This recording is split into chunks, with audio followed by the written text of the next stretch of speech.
Hello viewer, সবাইকে welcome. আজকের পর্বে আমরা দেখব যে প্রাথমিক শিক্ষা অধিদপ্তরে 466 পদে এখানে নিয়োগ দিবে। তো এখানে সকল জেলার মানুষ আবেদন করতে পারবেন। কীভাবে আবেদন করবেন বিস্তারিত দেখতে থাকুন।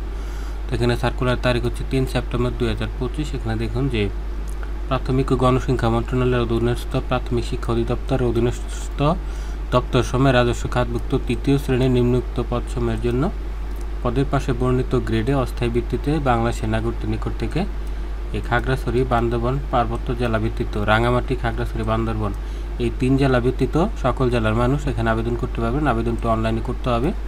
এই dpr.teletalk.com.bd এই লিঙ্ক থেকে আবেদনটি করতে পারবেন।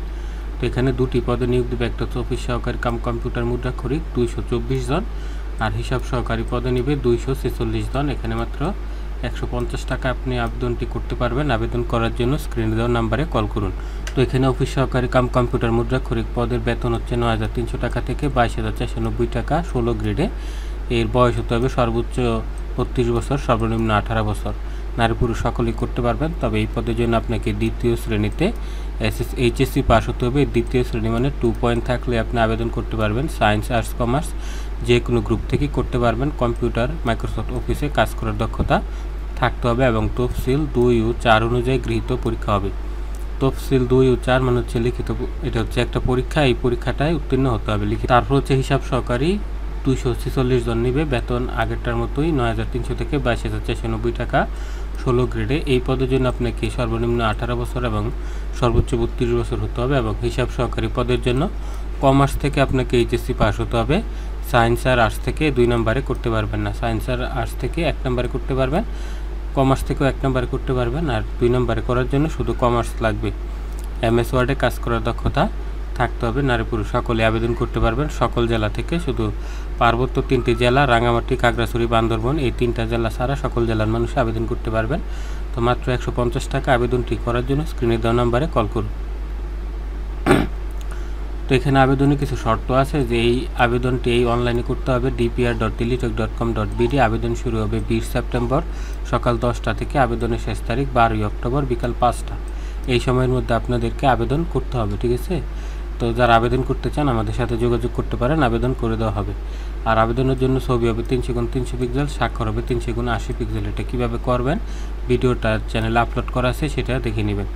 তারপর হচ্ছে এখানে পরীক্ষার ফির কথাটা বলা আছে যে এখানে 112 টাকা 72 ঘন্টার মধ্যে জমা দিতে হবে। তো 112 টাকার আবেদনটা আমাদের কাছ থেকে 150 টাকায় করতে পারবেন।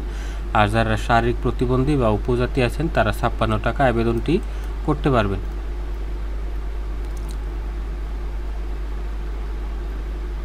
তো এখানে এসএমএসটা কীভাবে পাঠাবেন, টাকা দেওয়ার এসএমএসটা সেটা এখানে দেওয়া, সেটা দেখে নেবেন। তারপর এখানে আরও কিছু শর্ত রয়েছে, সেটা হচ্ছে মৌখিক পরীক্ষার সময় যে কাগজপত্রগুলো দিতে হবে, যে শিক্ষাগত যোগ্যতার সকল সার্টিফিকেট সত্যায়িত, চেয়ারম্যান সার্টিফিকেট, কোটা থাকলে কোটার সার্টিফিকেট, শারীরিক প্রতিবন্ধী হলে তার সার্টিফিকেট, উপজাতি হলে তার সার্টিফিকেট, আবেদন কপি এবং ফটোকপি মানে সত্যায়িত প্রবেশপত্রের ফটোকপি সবগুলো সত্যায়িত হতে হবে।